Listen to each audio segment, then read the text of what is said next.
Amém. Amém. Estão felizes? Amém. Glória a Deus. Eu queria te convidar a ficar aqui perto do lugar.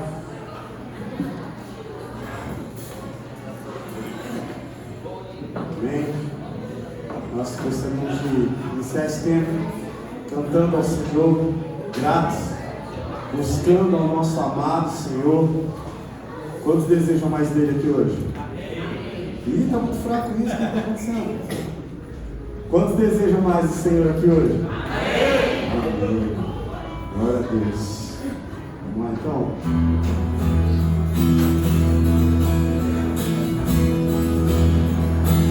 Vamos cantar essa pra ele. Te escuto, te procuro.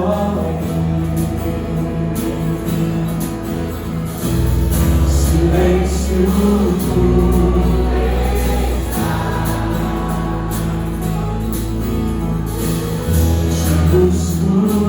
Lugar espero em ti, revela-te a mim, conhecer-te eu quero. Não me convenceu, convenceu vocês? Assim, não me convenceu. Vamos tentar de novo? Vamos ver se a gente consegue convencer? Amém? Amém. Vamos lá. Te busco,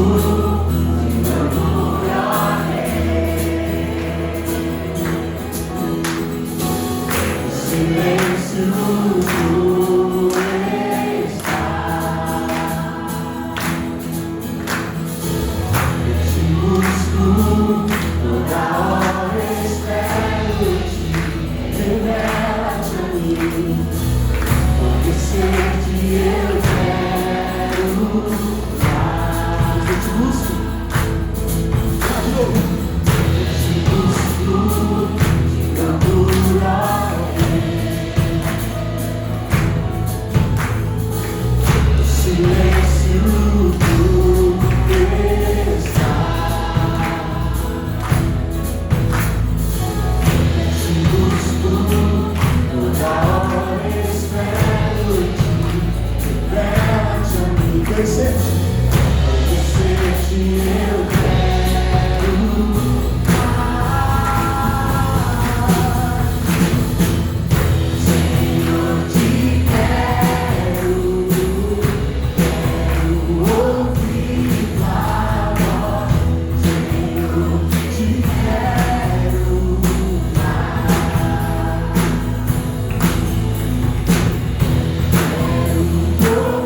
e a paz do Senhor Jesus esteja com todos.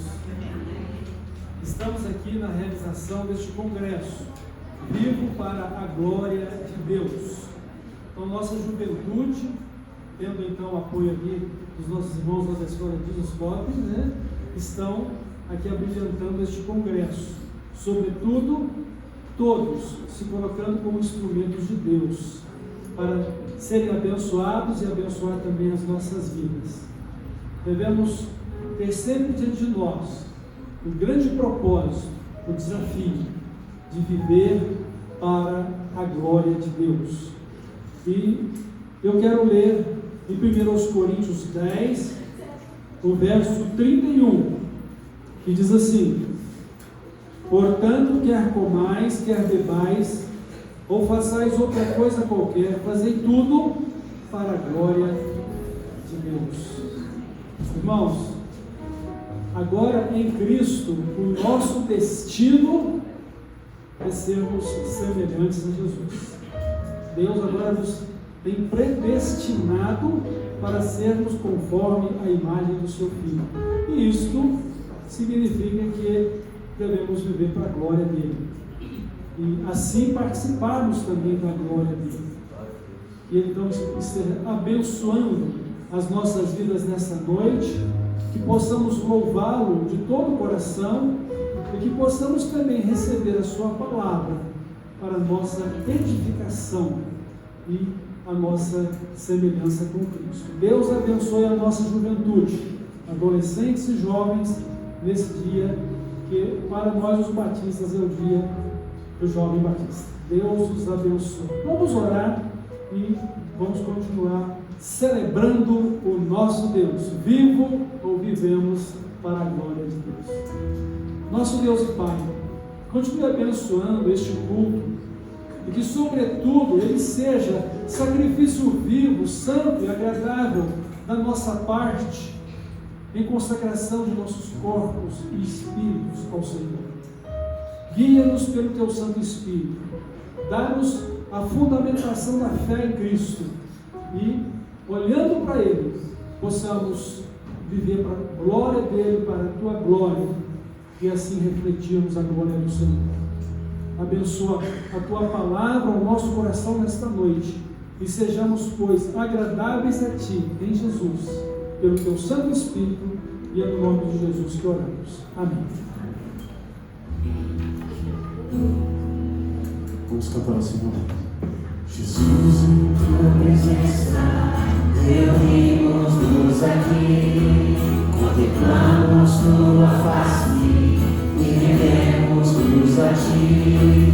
Pois um dia a Sua morte nos convida a todos nós, e nos deu qualquer acesso ao coração do Pai.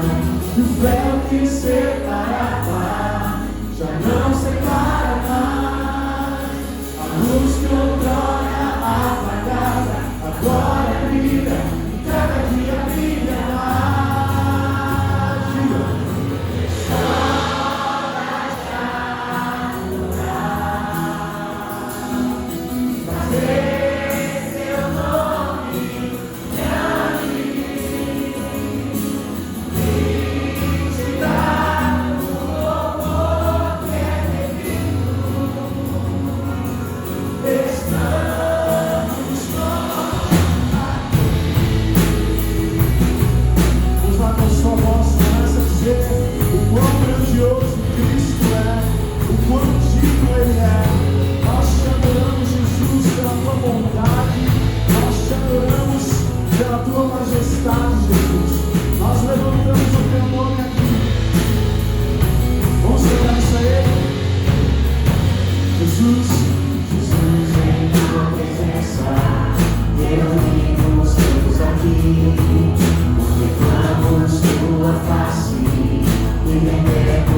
Eu nunca saberei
Totalmente amável, totalmente digno, tão maravilhoso para... Vamos cantar isso aí novamente.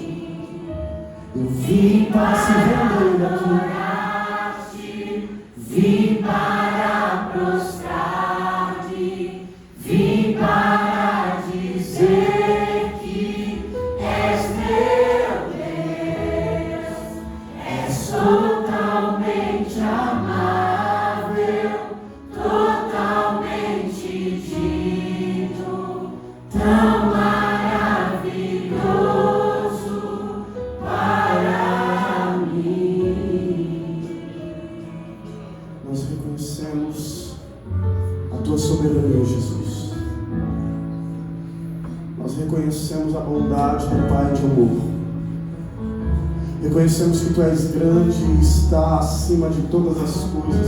O teu trono é mais elevado, a tua soberania está sobre tudo, Senhor. Tu és o Deus que é supremo, Senhor. Pai, nós levantamos o Senhor neste lugar e dizemos que tu és grande, Jesus. Pai, tu és grande. Cristo, tu és grande. Espírito de Deus, nós reconhecemos que você é grande e por isso declaramos isso. Grande é o Senhor e ungido de louvor, na cidade do nosso Deus, teu santo monte, a alegria de toda a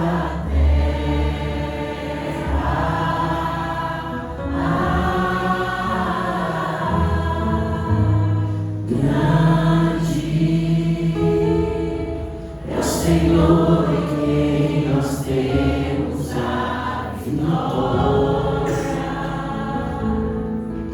e que nos ajuda contra o inimigo. Diga isso a Ele.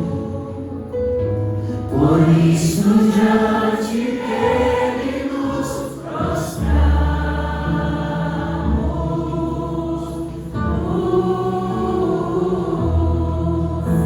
Queremos o teu nome engrandecer e agradecer-te por tua obra em nossas vidas. Confiamos em teu infinito amor, pois só tu és o Deus eterno sobre toda a terra e céu.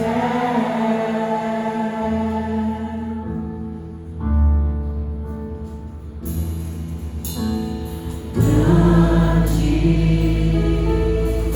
é o Senhor e ungido de louvor, na cidade do nosso Deus, teu santo monte,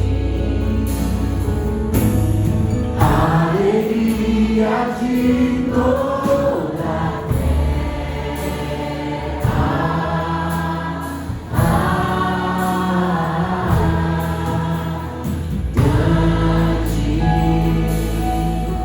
é o Senhor em quem nós temos a vitória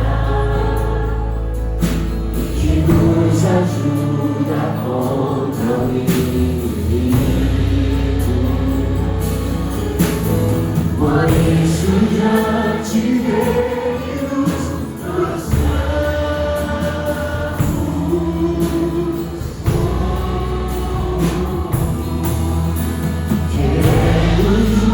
Teu nome engrandecer e agradecer-te por tua obra em nós.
Aleluias, louvado seja o nome do nosso Senhor Jesus Cristo, amém?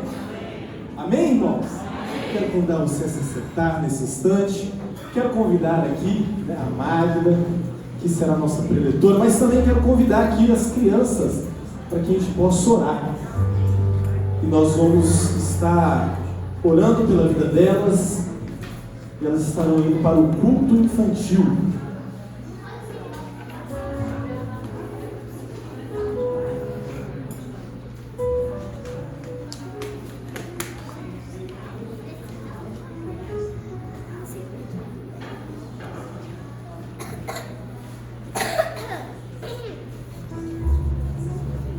Glória a Deus por essas crianças.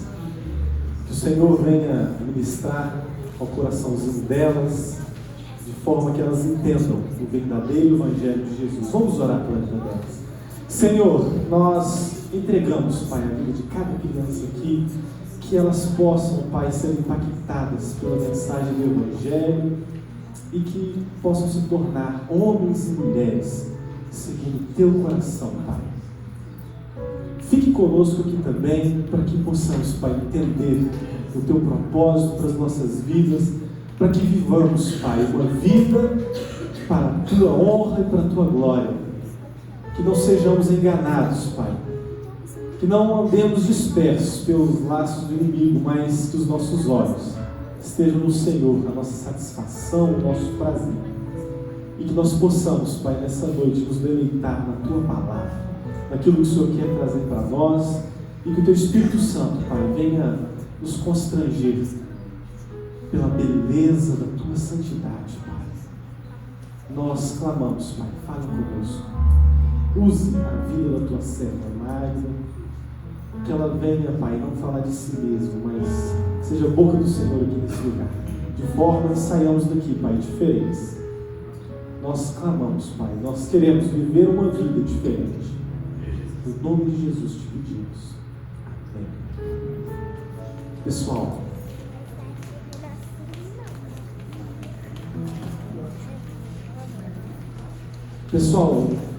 como já foi falado pelo pastor, nós estamos no Congresso de Jovens e tem sido muito enriquecedor ter todos esses jovens aqui, e especialmente nós temos aqui a Magda Rocha, que ela é missionária lá na Jesus Cop School, onde o Gessé Lael está estudando, né? E nós temos o privilégio de tê-la falando conosco. Ela também é missionária, psicóloga, e é hoje ela quem vai trazer a mensagem do Senhor para nós. Amém? Meus irmãos, boa noite, graça e paz. Muito feliz de estar com vocês aqui mais uma vez, podendo compartilhar a palavra do Senhor. Eu não sei se você estava com a gente aqui ontem, mas que bom que você está aqui hoje. E que bom que você vai também conseguir ouvir um pouco daquilo que o Senhor tem compartilhado. E nessa oportunidade eu quero começar agradecendo a Deus por essa família que temos aí nos recebido, pastor Paulo, a irmã Jerusa, que bênção, viu? Que casa maravilhosa, temos nos sentido literalmente à vontade. Comida boa, tudo é bom nessa casa. Vocês estão chamando a gente para poder voltar dessa forma. Então, obrigada por toda a recepção. Eu sei que nunca é fácil receber um batalhão como eles têm recebido, mas eu tenho certeza que eles têm ofertado sobre as nossas vidas o melhor. Então, desde já, muito obrigada, viu, pastor? Obrigada também a toda a igreja pela boa receptividade, pelo convite que nos foi estendido. A gente está saindo daqui muito abençoado pela vida de vocês. Amém? Eu gostaria que você abrisse a Bíblia comigo, lá no livro do profeta Jeremias, no capítulo de número 1. Nós vamos fazer a leitura do versículo 4 até o versículo 10. Então, livro do profeta Jeremias, o capítulo 1, do versículo de número 4 até o versículo 10. Hoje, de forma bem específica, eu vou falar sobre vocação, para a gente poder realmente corresponder àquilo que Deus tem nos chamado a fazer. Ainda mais que a gente está falando para a juventude, os jovens de 0 a 100 anos de idade. Nunca é tarde para a gente dizer sim para o chamado de Deus, para aquilo que Deus tem para as nossas vidas. Então vamos lá, Jeremias capítulo 1, do versículo 4 até o 10. Todos encontraram aí? Amém? Diz assim: o Senhor Deus me disse, antes do seu nascimento, quando você ainda estava na barriga da sua mãe, eu o escolhi e separei para que você fosse um profeta para as nações. Então disse eu, ó Senhor meu Deus, eu não sei como falar, pois sou muito jovem. Mas o Senhor respondeu, não diga que é muito jovem, mas vá e fale com as pessoas a quem eu enviar, e diga tudo o que eu mandar. Não tenha medo de ninguém, pois eu estarei com você para protegê-lo. Sou eu, o Senhor, quem está falando. Aí o Senhor estendeu a mão, tocou nos meus lábios e disse, veja, eu estou lhe dando a mensagem que você deve anunciar. Hoje estou lhe dando poder sobre as nações e reinos, para poder arrancar e derrubar, para destruir e arrasar, para construir e plantar. Amém? Curva a sua cabeça, vamos orar ao Senhor. Pai, obrigada por essa noite, obrigada porque o Senhor tem feito e falado por meio dos louvores. Nós já podemos sentir a sua presença aqui na nossa comunidade e nós oramos para que o Senhor agora prepare o nosso coração para a palavra que vai ser pregada. Eu oro para que a semente liberada, ela venha realmente cair em uma terra fértil, Pai, para que essa terra venha produzir 100 vezes mais. Livra, Pai, os nossos pensamentos de toda e qualquer distração. Livra, Senhor, os nossos olhos de toda e qualquer distração, mas que nós tenhamos a nossa mente cativa em Jesus nesse momento, os nossos ouvidos atentos ao que o Teu Espírito quer falar conosco, Pai, para que nós possamos ser profundamente tocados, edificados e abençoados pela Sua santa palavra, Pai. Então seja conosco aqui hoje e mais uma vez torne o Teu nome grande e glorificado por meio da pregação do Evangelho, Pai. Nós assim oramos e Te agradecemos em nome de Jesus. Amém? Vamos lá. Nós temos aqui um texto bíblico que eu gosto bastante dele para a gente pensar sobre essa temática de vocação. Nós temos aqui a trajetória de um homem, o profeta Jeremias. E se a gente for parar para poder pensar, o Antigo Testamento fala bastante sobre a vida desse homem. Inclusive tem até um livro, na verdade 2, que foram escritos aí por esse profeta. A gente vai perceber que ele é um homem simples, nasceu ali na região de Anatote. Anatote era uma pequena vilazinha que distava mais ou menos 5 quilômetros ali ao norte de Jerusalém. O pai de Jeremias exercia a função de sacerdote, então ele vem de uma família religiosa, uma família que servia ao Senhor. Outra característica legal desse homem é que ele nunca se casou, ele dedicou exatamente, literalmente, toda a vida dele, inclusive a vida dele sentimental, ao ministério. Ele passou mais ou menos ali por 4 décadas, por diversas situações, profetizando aos reis, aos oficiais, à corte e a inúmeras pessoas ali dentre o povo de Israel e principalmente Sul. E o que a gente vai perceber aqui no ministério de Jeremias? A gente vai perceber que ele carregava uma mensagem que era muito dura. Nós vamos perceber que além da dureza da mensagem, nós temos um povo que inclui não só a corte, mas que inclui também literalmente um povo simples, que rejeitavam a mensagem desse cara. Inclusive eles questionaram até quando foram para a Babilônia, dizendo, não, esse cativeiro vai ser passageiro, logo a gente vai voltar para a terra, porque tem outros aí que estão profetizando sobre isso. E Jeremias inúmeras vezes tinha que reiterar a mensagem e lembrar aquele povo que de fato Babilônia era o juízo de Deus ali sobre o Reino Sul. Então a gente vai perceber que a trajetória dele não foi uma trajetória fácil. Então se a gente pegar tanto o livro de Jeremias quanto Lamentações de Jeremias, a gente vai perceber quanto foi difícil a trajetória desse homem que nós temos aqui. Mas o que me chama a atenção é que os dois livros que a gente tem aí, eles não carregam só as profecias, mas eles carregam muito do coração desse homem. Tanto é que a gente conhece, a gente até apelidou ele como profeta chorão. Eu não sei se você já ouviu essa expressão. E provavelmente a gente apelida ele justamente por isso, porque quando a gente vai passando ali por cada página, a gente vai vendo o coração desse homem. O quanto ele fica entristecido, porque o ministério marca ele com uma profunda solidão. O ministério marca ele com pouquíssimos amigos e pessoas de confiança. O ministério marca ele com um grande pesar de rejeição. E aqui o meu coração se enche de temor, porque o ministério às vezes nos leva mesmo a esse lugar. Pode conversar com qualquer pessoa que está servindo, seja no ministério pastoral, no ministério missionário, seja em qualquer que seja o ministério. Você vai perceber que muitas das vezes, em algum momento da nossa trajetória, nós vamos provar o amargo da solidão. Não de Deus, mas às vezes das pessoas que estão conosco. Mas às vezes até dos nossos questionamentos, se Deus realmente está com a gente. O ministério às vezes vai carregar um pouco desse amargo. Dos poucos amigos, às vezes das poucas pessoas que acreditam, das poucas pessoas inclusive que nos encorajam, que nos impulsionam.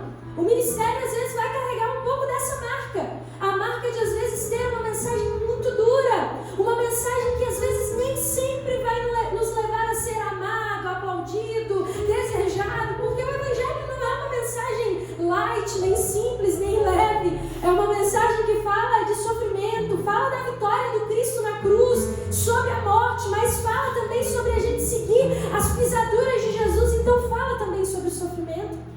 Então o ministério às vezes carrega esse pesar, e talvez Deus chamou você para isso, Deus chamou você para o ofício ministerial, Deus chamou você para realmente trilhar uma jornada, onde essa jornada às vezes vai ser marcada pela solidão. Mas a boa notícia que eu trago para você é que você nunca estará sozinho. Jesus fez uma promessa, e a promessa dele é que todos os dias ele estaria conosco. Às vezes na jornada ministerial você vai provar os poucos amigos, mas você também vai ter aqueles de jornada que estarão com você nos dias bons e ruins, porque eles acreditam naquilo que Deus liberou sobre você. E isso encoraja as nossas vidas, ter amigos de Deus, ter amigos que nos piores dias vão nos lembrar do Evangelho, vão nos lembrar daquilo que Deus nos prometeu e vão nos lembrar do porquê nós estamos fazendo o que nós estamos fazendo.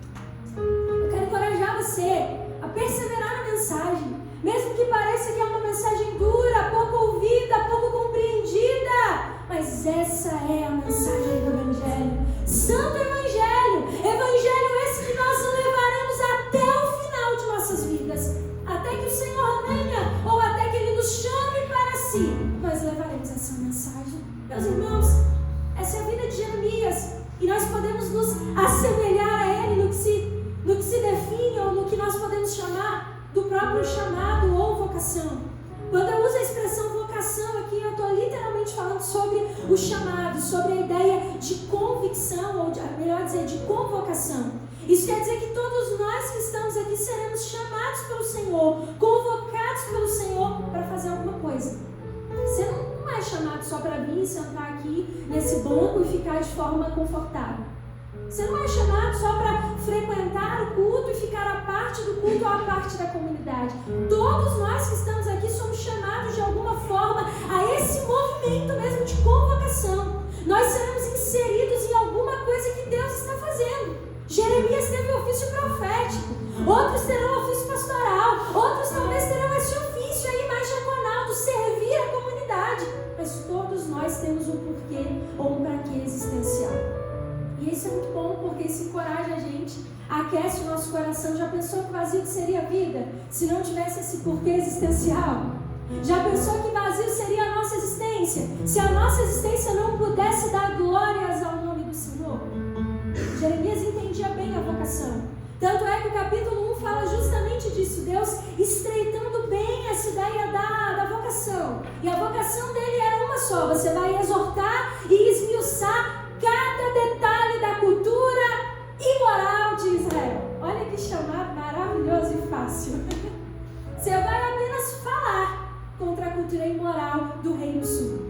E a gente vai perceber que às vezes o chamado, a vocação que Deus tinha para Jeremias tinha tanto esse pesar, que vez ou outra ele queria desistir. Mas o mesmo profeta que vez ou outra queria desistir é o mesmo profeta que disse que havia um fogo que queimava dentro dele, tocava os ossos dele e ele não tinha descanso. Ele não podia parar, porque isso é chamado, isso é vocação. É naqueles dias que você fala assim: poxa, eu poderia até viver outra vida, eu poderia até estar fazendo outra coisa, mas tem um fogo que queima tão forte aqui dentro do meu coração que eu não consigo corresponder de outra forma se não responder à convocação, o chamado que o Senhor tem para a minha vida. E graças a Deus por isso, gente. Graças a Deus que tem um fogo que está queimando, porque é esse fogo que nos faz perseverar. Graças a Deus que tem o Senhor nos impulsionando, porque o Senhor nos ajuda nesses dias em que a gente tem que exortar, não querendo exortar, porque a gente sabe que dói. Graças a Deus que nós temos o Senhor nos impulsionando nesses dias em que nós sabemos que a mensagem é dura, mas a mesma mensagem que é dura é a mesma mensagem que é transformadora. Graças a Deus que nós temos esse fogo queimando, e ainda bem que temos, para nós não nos esquecermos o quanto a nossa vida foi marcada e o quanto nós dependemos de Deus. Nós vamos perceber no capítulo 1 que Jeremias até questiona: Senhor, eu não sei muito bem falar, como é que vai ser? E o Senhor começa a dar alguns direcionamentos para ele. O Senhor começa a marcar a vida daquele homem, porque ele era um homem chamado. E eu creio que nessa noite eu estou falando com pessoas que são chamadas pelo Senhor. Eu creio que nessa noite eu estou falando com homens e mulheres que receberam de Deus uma convocação. E aqui tem um ponto importante. Eu posso falar sobre 2 tipos de vocação. O primeiro tipo de vocação é a universal. É uma convocação que permeia a vida de todos os crentes em Cristo Jesus e que inclusive é o tema desse congresso. Em 1 Coríntios, no capítulo 10, versículo 31, quer comais, bebais ou façais qualquer coisa, façam tudo para a glória de Deus. Para a glória de Deus. Isso aqui é a vocação para todo crente. A nossa vida, ela tem que ser uma vida que vai glorificar o nome do Senhor. Nós não estamos falando aqui de algo específico. Nós estamos falando que toda a nossa jornada, quer a gente coma, quer a gente beba, quer a gente trabalhe, quer a gente fique em casa, quer estejamos na faculdade, quer estejamos com a nossa família, com os nossos amigos, com pessoas estranhas, a nossa vida precisa glorificar a Deus. Essa é a convocação do Senhor para nós. Não há para onde fugir. Em 1 Pedro 2,9 ainda há uma convocação universal, onde todos os crentes em Cristo Jesus são chamados de sacerdotes, eleitos do Senhor Jesus. Isso é para todos nós. Todos nós temos uma participação do sacerdote de Cristo, naquilo que Cristo está fazendo. Então é uma convocação para nós. Então, se você está me ouvindo até aqui pensando: ai, Magda, mas olha, esse negócio de Jeremias não é para mim. Ai, Magda, mas esse negócio é a mensagem que exorta, que esmiuça, que confronta a cultura, esse trem não é para mim. Pois é sim, porque existe uma vocação para todos os crentes. Todos que estão aqui, grandes, pequenos, homens e mulheres, de todas as cores, têm uma convocação do Senhor para que em todas as áreas da nossa vida nós venhamos glorificar o nome de Jesus. É uma responsabilidade. E dentro dessa responsabilidade nós temos práticas espirituais que nos ajudam a desenvolver essa vocação universal. E a primeira prática espiritual é sobreviver à palavra de Deus, meditar na palavra de Deus, amar a palavra de Deus. Uma das formas de nós glorificarmos o nome do Senhor dentro da nossa vocação universal é quando nós amamos a Bíblia. Quando nós fazemos da Bíblia a nossa bússola, a bússola que vai direcionar as nossas direções, a bússola que vai nos livrar dos nossos pecados, a bússola que vai nos fazer mais parecidos com a pessoa bendita de Jesus Cristo. Isso é para todos nós. A segunda prática espiritual que nos insere nessa vocação universal é a nossa adoração. Nós estamos aqui hoje em comunidade porque existe alguém que é digno. No céu, diante dele, estão querubins, serafins, estão os arcanjos, estão os anciãos, os seres viventes, e todos estão dizendo que ele é bendito. E nós temos o privilégio, nesse exato momento, de participar daquilo que está acontecendo na eternidade. Nós podemos nos juntar a esse mover da eternidade e declarar que o Senhor Jesus é digno, que Deus Pai é digno, que o Espírito Santo é digno. Esse é o Deus que nós servimos. Todos nós que estamos aqui somos convocados à adoração. Eu gosto muito de João 4, porque a gente tem um papo ali interessante de evangelismo, inclusive. Jesus começa conversando com aquela mulher samaritana, e quando ela pensa que vai terminar o assunto ali e sair de banda, quando Jesus começa a falar do pecado dela, ela entra em adoração. Ai que boba, foi entrar em adoração logo com Jesus. E aí ela começa a falar para Jesus: olha, mas os judeus dizem que não é aqui em Samaria que se adora, mas que é lá em Jerusalém. E aí Jesus diz para ela: então, não é nem lá e nem aqui, mas o Pai está procurando adoradores que o adoram em espírito e em verdade. A ideia de espírito e verdade traz dois conceitos aí pra gente. O primeiro deles é sobre a ideia mesmo de alguém que é íntegro, inteiro diante do Senhor. Todos nós somos convocados hoje para uma adoração com inteireza de coração. Nós estamos aqui hoje porque Deus é digno. Nós estamos aqui hoje porque um dia Cristo nos salvou, mesmo quando nós merecíamos apenas o inferno. Nós estamos aqui hoje porque a maior dádiva que nós temos é o selo do Espírito Santo dentro de nós, e o Espírito clamando: Abba, Pai, pertencimento. Nós pertencemos a Jesus. A adoração, ela fala dessa expressão de verdade. Não há duplicidade naquilo que nós estamos fazendo, mas é genuíno. Outro texto que eu gosto muito, gente, é quando a gente tem um diálogo interessante ali entre Deus e Satanás. Lá no livro de Jó, a gente vai perceber que Deus é quem começa falando. Ele olha para Satanás e fala: vês o meu servo Jó? É homem temente, se desvia do mal.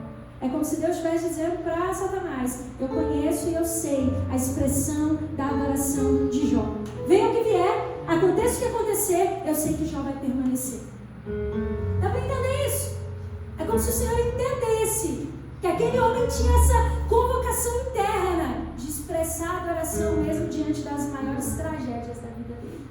Deus está nos chamando para esse mesmo movimento, para aqueles que adoram em espírito e em verdade, ou seja, de forma genuína, de forma inteira, de forma íntegra, e para aqueles que vão adorar em verdade. Não há duplicidade. Venha o que vier, aconteça o que acontecer, independente da fase que nós iremos viver, nós iremos permanecer diante do Senhor. Essa é uma convocação universal para todos os crentes. Todos os crentes são chamados a uma vida de comunhão. E nós temos falado tanto disso lá no Dizascope, tanto na escola quanto na família Dizascope. Os alunos já devem até estar cansados da palavra comunhão. A gente até brinca que vez ou outra parece que a gente está vendo uma overdose de comunhão, de tanto que a gente está junto nas atividades, no dia a dia, e sendo mesmo impulsionados a viver igreja. Não só frequentar a igreja, a olhar para a nuca do irmão que está sentado à sua frente, mas a viver a igreja. Saber quais as dificuldades que o seu irmão está vivendo, saber quais os pecados que o seu irmão está enfrentando e como você pode servir e ajudar ele. Saber exatamente quais áreas que você pode estar orando para que a gente de fato manifeste essa comunhão. A ideia de comunhão é literalmente partilhar coisas em comum. Então a gente tem algo em comum aqui, que é a pessoa bendita de Jesus. E por meio dele a gente vai se movendo como igreja. Todo crente é chamado a viver essa realidade. Todo crente é chamado a viver a realidade de uma vida de oração. Eu costumo dizer que o nosso cristianismo ele precisa ser horizontal e vertical. Ele precisa tocar os homens, mas ele precisa principalmente tocar o coração de Deus. Você pode ser um ótimo evangelista, você pode ganhar muita gente para Jesus, mas por favor, não negligencie a sua vida de oração. Não negligencie o lugar secreto. Não negligencie o lugar de relacionamento com o Senhor.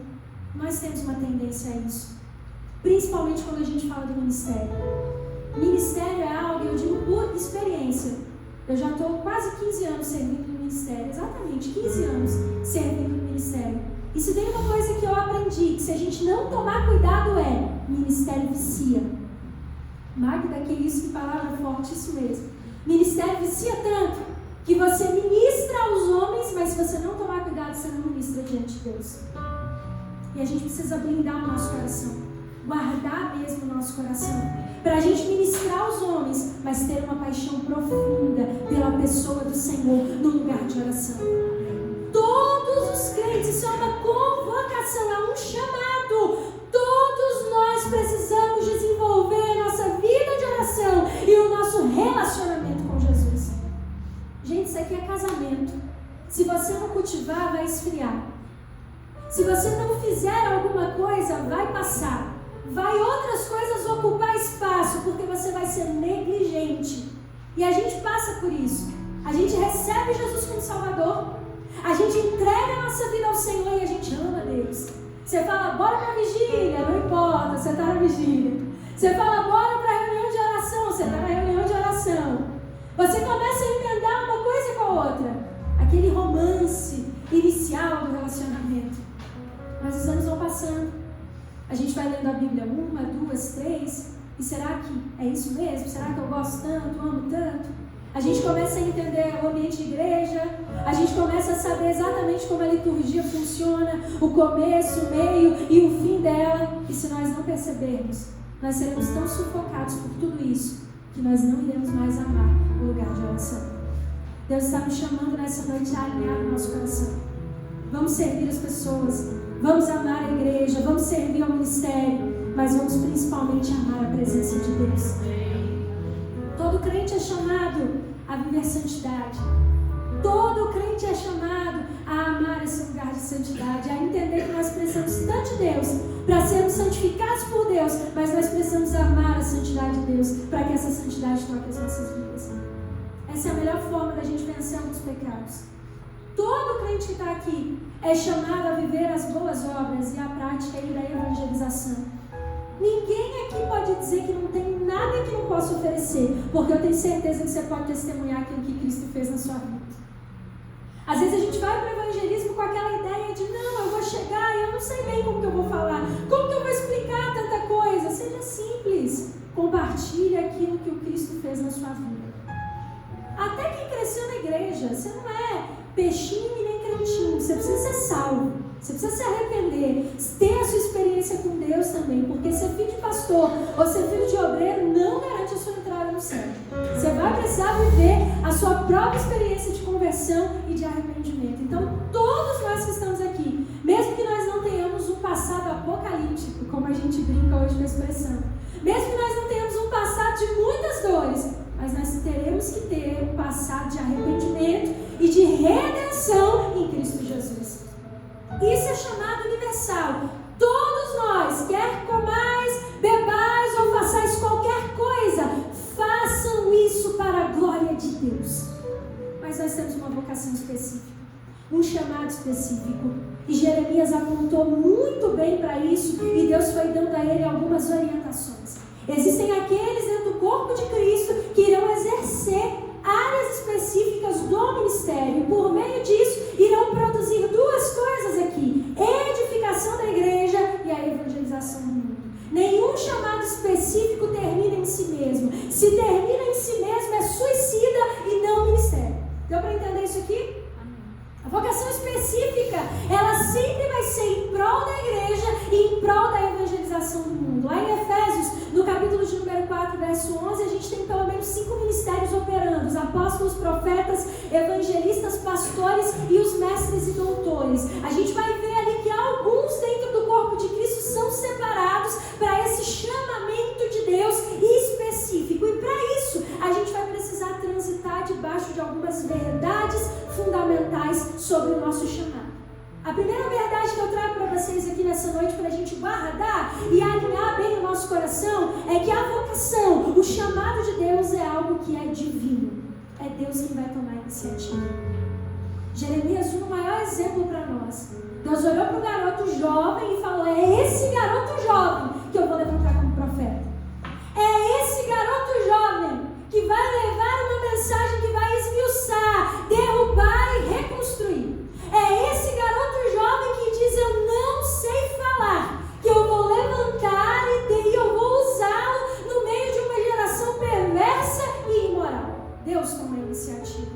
Eu acredito que dentre nós aqui nessa noite, existem aqueles dos quais Deus irá fazer um convite específico. Venha servir no ministério comigo. Eu creio que dentre os que aqui estão, você vai precisar renunciar a algumas coisas. Você vai precisar ir para alguma escola. Você vai precisar reorganizar toda a sua trajetória de vida. Porque Deus vai tomar a iniciativa, posicionando e chamando você para fazer alguma coisa. Você precisa guardar isso. Algo que eu tenho aprendido na minha vida. Dentro da minha vocação, eu não preciso arrombar nenhuma porta. Desculpe pela palavra. Porque se é Deus quem toma a iniciativa, é o próprio Deus quem vai abrir as portas por meio dos posicionamentos que eu vou tomando. Isso é interessante. Porque às vezes a gente está batendo cabeça. Deus abre porta. Deus, eu preciso de oportunidade. Eu preciso me mostrar. Gente, se é Deus que toma a iniciativa, é Ele que vai nos colocar em algumas mesas e nos tirar de outras. Se é Deus que toma a iniciativa, é Ele que vai abrir algumas portas e fechar outras. Se é Deus quem toma a iniciativa, é Ele que vai nos dar também ferramentas para que a gente se posicione. Deus tem te chamado para o pastoreio, sirva mais a igreja local. Deus tem te chamado ao ministério profético, ore mais em lágrimas, chore, para que você perceba mais do coração de Deus. Deus tem te chamado para o evangelismo, estude mais sobre essa geração, comunique. Nós tivemos um prático agora recente, aqui em Belo Horizonte até, dos nossos práticos da Dizascope. E nós fomos para um local onde era uma batalha de rap. E a gente tinha ali um pouco do que é essa geração. Eu lembro que eu olhei para um dos meninos que estavam comigo e eu falei assim, olha, se for para eu trabalhar com esse tipo de público aqui, eu tenho que estudar tudo de novo, porque eu não sei nem como que fala. Eu não consigo nem conversar direito, porque o linguajar é toda dessa realidade da ideologia de gênero. Então tem uma forma de expressão específica, tem um estilo de roupa específico. E depois a gente até deu risada, porque o pessoal olhava pra gente e já estava na cara que a gente era crente. Não tinha muito o que fazer ali. E olha que a gente tentou ser o mais despojado possível. Põe aqui um moletom, coloca uma roupa aqui diferenciada. Mas tudo era muito difícil. Mas existem aqueles que são evangelistas e que Deus vai operar e colocar eles em locais específicos. Estude para isso. Estude para discernir. Estude para entender. Estude para que você possa alcançar o coração dessas pessoas. Estude para que de repente o Senhor te levante como Filipe. Ai, gente, como eu gosto desse texto. Lá em Atos 8. Porque Filipe estava no cenário perfeito. Samaria, um monte de coisa acontecendo. Gente sendo curada, endemoniado sendo liberto, o evangelho sendo pregado, de tudo estava acontecendo. Se eu tivesse no lugar de Filipe, vamos ser honestos, talvez eu ia olhar para Deus e falar, Deus está perfeito, aqui está confortável, eu amo Samaria, porque em Samaria grandes coisas têm acontecido. Mas ele era um evangelista tão nato e tão sensível a Deus que de imediato ele parou no meio de um deserto, subiu numa carruagem, pregou para um eunuco, e Deus fez e aconteceu na vida daquele eunuco. Só que ele estava preparado. O eunuco estava lendo algo ali e ele fez a pergunta, você sabe o que você está lendo? Ah, não sei, deixa eu explicar para você. Isso aqui, se Deus está te chamando para esse lugar, para fluir nesse ministério, por favor, estude, perceba o que essa geração está carecendo, para que você seja pontual na pregação do evangelho. Se Deus está chamando você como um mestre, seja perseverante. Estude as escrituras 10, 15, 20, 30 vezes. Mergulhe nos livros. Mergulhe em tudo que for possível para que você possa olhar para a igreja de Cristo e ofertar sobre ela o melhor do coração de Deus em relação às escrituras. Mas não esqueça disso. O chamado de Deus é divino. Deus vai tomar a iniciativa. Mas você vai precisar estar atento para corresponder aos locais que o Senhor vai colocar você. A segunda verdade que nós temos sobre a vocação é que a vocação ela é revelada e discernida. Isso aconteceu com Jeremias. Deus se apresentou a ele. Deus trouxe uma revelação muito específica para ele. E na medida que Jeremias foi caminhando, Deus foi dando a ele discernimento sobre o tipo de mensagem. Deus foi dando a ele mensagens, inclusive específicas, para pregar a grupos específicos em momentos específicos. E nós precisamos entender isso aqui. O que Deus tem revelado a você? O que Deus tem compartilhado? Às vezes a gente olha e fala, ai Senhor, mas aquilo ali é tão mais legal. Às vezes a gente olha e fala, ai Senhor, mas eu queria cantar, mas tu não canta, irmão, por que você vai insistir nisso? Ah Senhor, eu queria tanto pastorear, mas você não ama pessoas, você não tem cheiro de ovelha, Deus não te chamou para isso. Busque revelação do coração de Deus. Busque discernimento. Vá percebendo. Tem uma missionária que eu gosto muito da história dela, mas me fugiu o nome agora. Uma missionária americana. Anos atrás, ela trabalhou ali dentro do contexto da Colômbia, na região amazônica. E um dia, depois de muitos anos servindo, ministério prosperando, ela foi fazer uma entrevista. Nos Estados Unidos entrevistaram ela e perguntaram para ela, e aí, como você descobriu que você tinha um chamado missionário? Como que foi isso? E é legal porque as pessoas sempre esperam isso, né? Elas esperam um anjo descendo do céu, um outdoor, elas esperam um fogo sendo derramado para a gente responder alguma coisa. E eu gostei da resposta dela, uma resposta que sempre ecoou no meu coração. Ela olhou para o entrevistador e ela falou assim, não tem nada demais.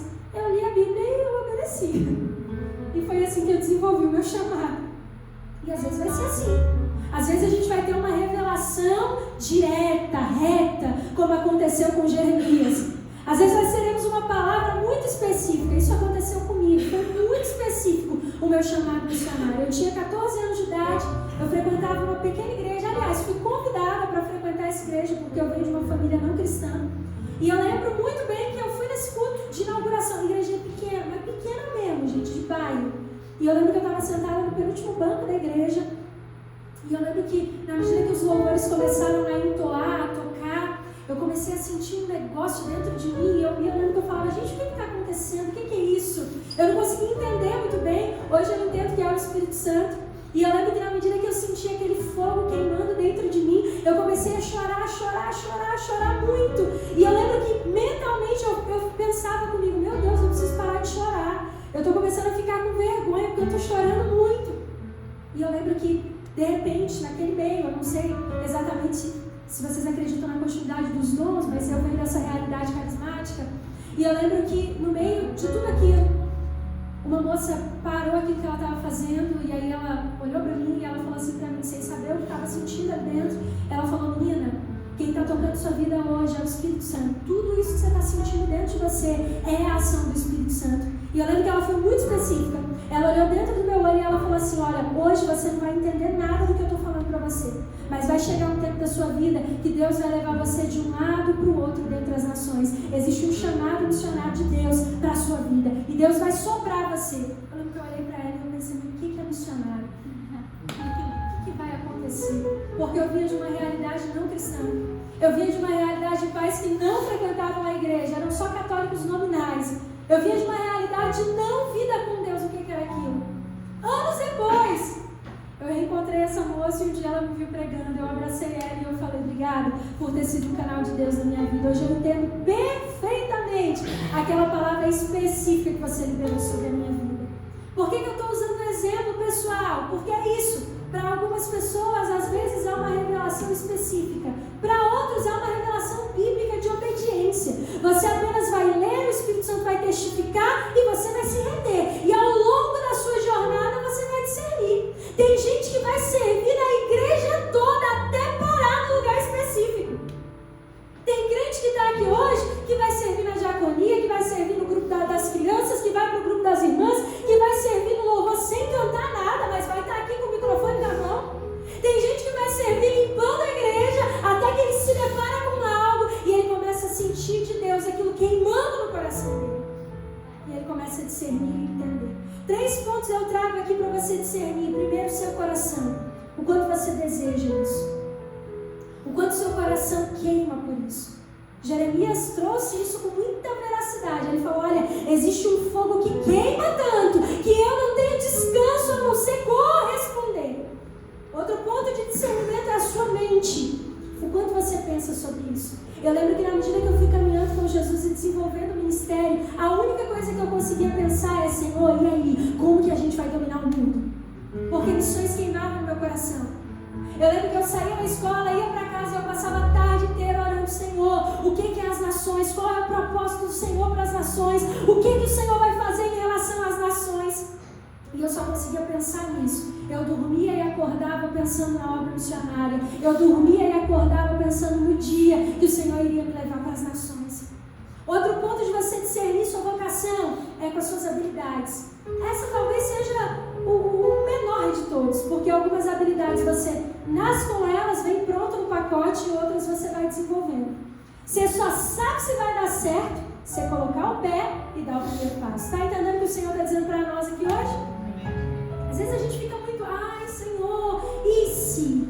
Meu irmão, pelo amor de Deus, saia desse sim. Dê um passo corajoso. Você não precisa ter todas as respostas. Você não precisa nem ver o próximo degrau, até porque se você vê, a tendência é você desistir. É por isso que a gente só olha para Jesus e vai prosseguindo. É isso aqui que a gente precisa entender e aprender. A terceira verdade que a gente tem sobre vocação aqui, chamado de Deus, é que é pessoal. É para Jeremias e ponto. É para o Gessé, Lael e ponto. É para o Otávio e ponto. É para você que está aqui e ponto. Não dá para transferir. Porque outra verdade que a gente tem aqui é irresistível. A gente até tenta, mas a gente não consegue ter paz e nem alegria vivendo longe daquilo que Deus nos chamou para fazer. Para pensar o quanto você fica inquieto. Você começa a se envolver em um monte de coisa, porque você fala, ai Deus, não é para mim. Crise de Jeremias, se lamentando. Mas o bom da gente se lamentar é que o mesmo profeta que se lamenta é o mesmo profeta que diz, eu quero trazer à memória aquilo que me dá esperança. É isso que impulsiona e que encoraja a gente. Deus chamou a gente. É irresistível. E a gente precisa corresponder a isso. Outra verdade que nós temos aqui sobre a vocação é que ela é intransferível. Jeremias não podia pegar o que Deus tinha para ele e passar para outra pessoa, mas ele precisava viver aquilo. E veja bem, eu não estou trazendo uma mensagem triunfalista de que Deus precisa de você e que você é o único e é o centro do coração de Deus. Não, pelo amor de Deus. Vamos pregar o evangelho de verdade. O que eu quero dizer para você aqui nessa noite é que se você não viver aquilo que Deus tem para você, quem vai estar perdendo é você. Deus vai continuar fazendo. Vai continuar acontecendo milagre. Deus vai continuar ressuscitando mortos. Deus vai continuar expulsando demônios. Deus vai continuar salvando pessoas. Agora você vai estar deixando de viver os melhores anos da sua vida por causa da dureza do seu coração. Portanto, meus irmãos, se o Senhor te chamar hoje de forma divina, se o Senhor te chamar hoje de forma revelada, se o Senhor te chamar hoje de forma pessoal, se o Senhor te chamar hoje e esse chamado for irresistível, não transfira a sua responsabilidade. Nós precisamos tratar isso no nosso caráter. Desde Adão e Eva, nós estamos transferindo responsabilidade. Desde Adão e Eva, nós estamos olhando e estamos dizendo, não eu, Senhor, mas é aquele outro, e por causa daquele outro, eu não estou fazendo. A boa notícia que eu te trago é que você é o maior vilão da sua própria vida nessa noite. Você precisa lutar contra isso. Você precisa olhar para o Senhor e você precisa dizer, tá tudo bem, Senhor, eu vou começar a me render para aquilo que o Senhor tem para mim. Meus irmãos, outra verdade que nós temos aí sobre vocação e chamado é que ela está sempre ligada ao serviço. A nossa vocação, o nosso chamado sempre vai responder à dor do outro. Sempre vai exortar o mundo, sempre vai falar sobre o outro. É isso que acontece com Jeremias. O que Deus entregou para ele tocou profundamente a vida dele, mas tocou também décadas, homens, mulheres e toda uma geração. O que Deus entregou a você não pode terminar só em você. Em Tiago, nós temos ali o Senhor falando por meio de Tiago que a religião pura e imaculada para com Deus é aquela que visita os órfãos, é aquela que pratica as boas obras e que ajuda as viúvas. Sempre, sempre, sempre vai corresponder à dor do outro e à dor do mundo.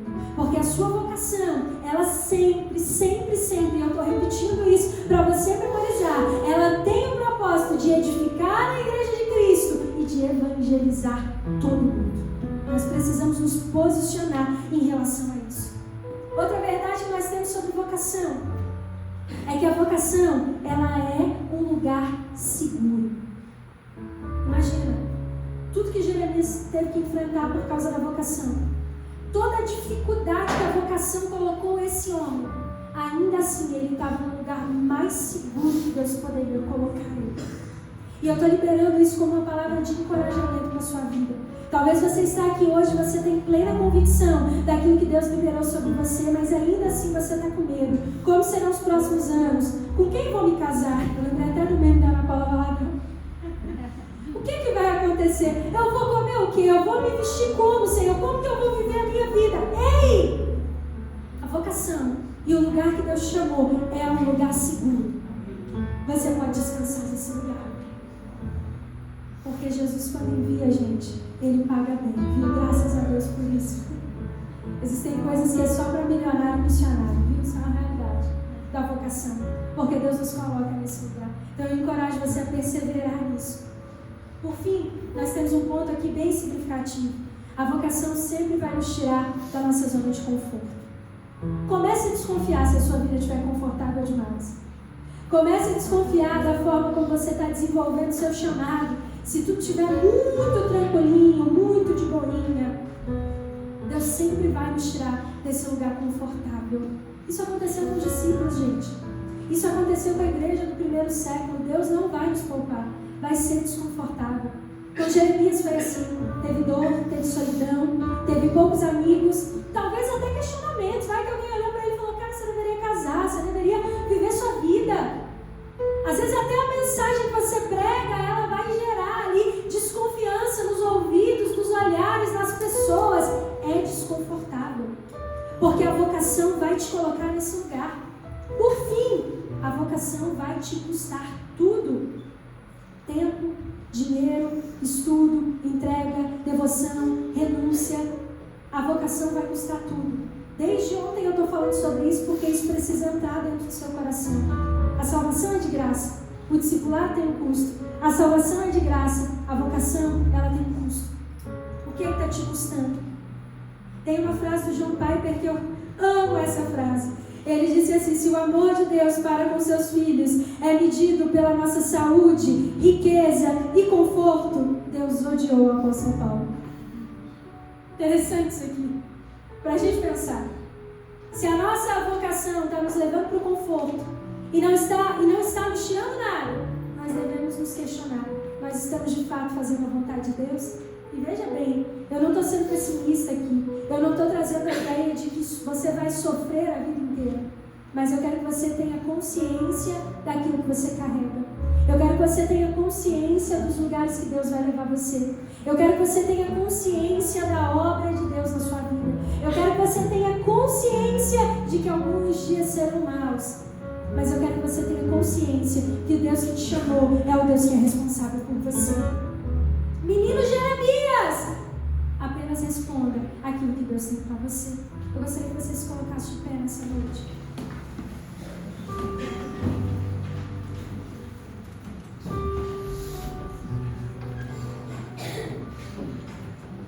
Enquanto nós iremos cantar, eu gostaria de fazer um convite, diferente talvez, e aí eu vou contar com a Andy para me ajudar.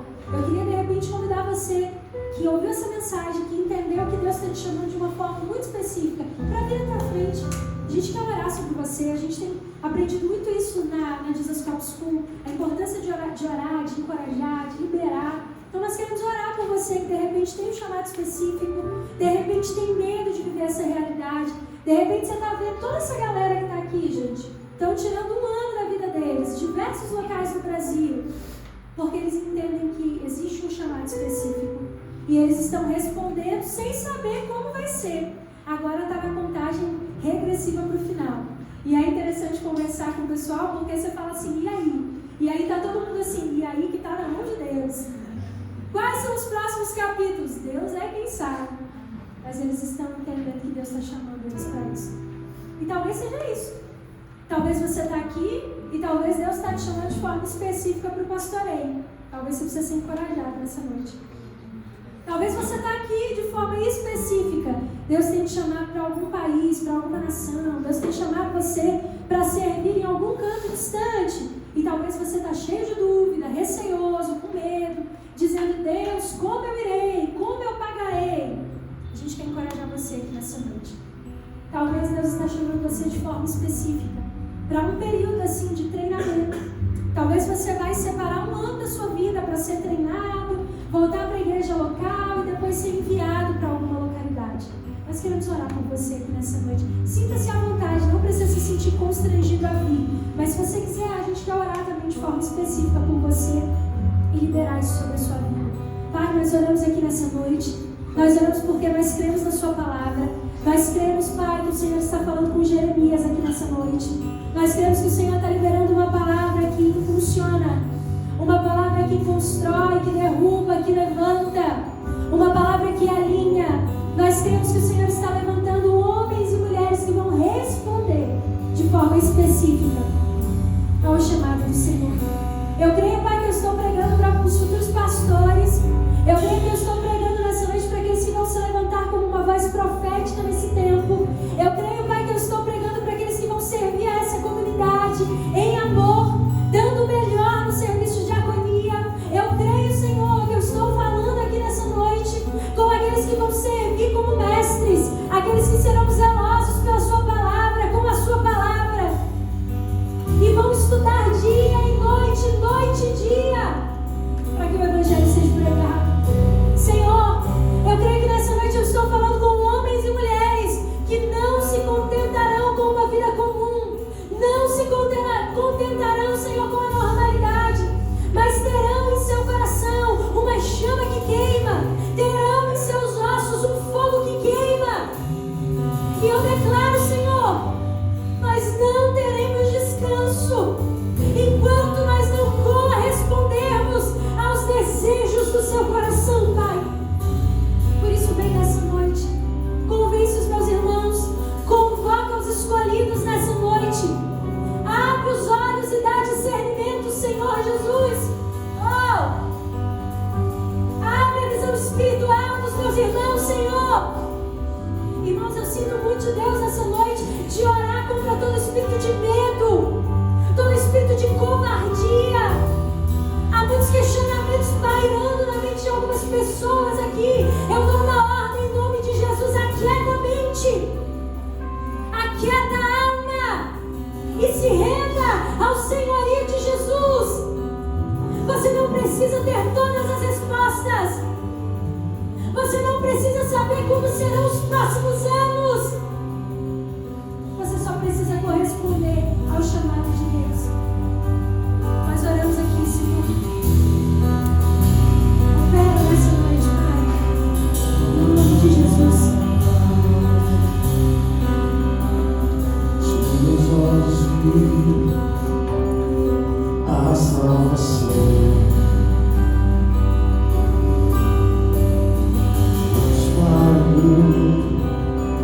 Esperança da vida. Eu não sou mais, eu não sou mais. Cristo, tu és a minha razão. Tenho esmagado, venho novo me tornar. E eu não sou mais eu não sou mais eu. Cristo, tu és, Cristo, tu és a minha razão. Esmagado, venho novo me tornar. E eu não sou mais eu não sou mais eu não sou mais eu não sou mais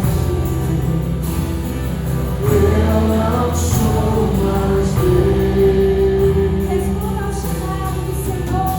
essa fome que me faz cantar, essa sede que me faz beber, és o nome que escuto a olhar, e o olhar que vejo ao amanhecer, és a fome que me faz cantar, És a sede que me faz viver. És o nome que escuto ao lembrar e o olhar que vejo ao amanhecer. E esta é minha promessa, gastarei minha vida pra te coroar. E este é o meu anseio, o meu amor por ti não será um segredo. És a fome que me faz cantar. És a sede que me faz beber. És o nome que escuto ao lembrar e o olhar que vejo ao amanhecer. E essa é minha promessa, gastarei minha vida pra te coroar.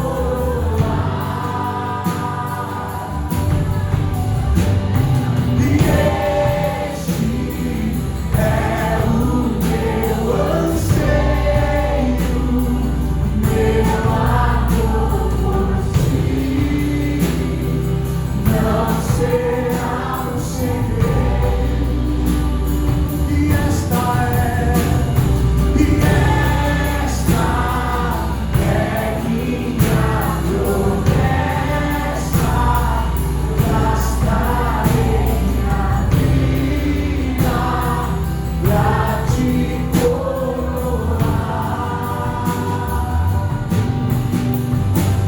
E este é o meu anseio,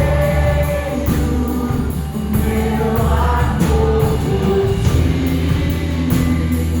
não será um segredo. Jesus, nós te agradecemos por essa noite. Nós te agradecemos porque nós temos o poder da sua palavra. Eu oro pedindo que o Senhor impulsione, encoraje aqueles que são chamados a responder ao propósito do Senhor, Pai. Nós oramos abençoando a sua igreja nessa noite, crendo, Pai, crendo que o Senhor vai enviar muitos que estão aqui para cooperar com aquilo que o Senhor está fazendo nas nações. Nós te adoramos e te bendizemos nessa noite, Pai, em nome de Jesus. Você pode aplaudir ao Senhor Jesus nessa noite. Deus abençoe você,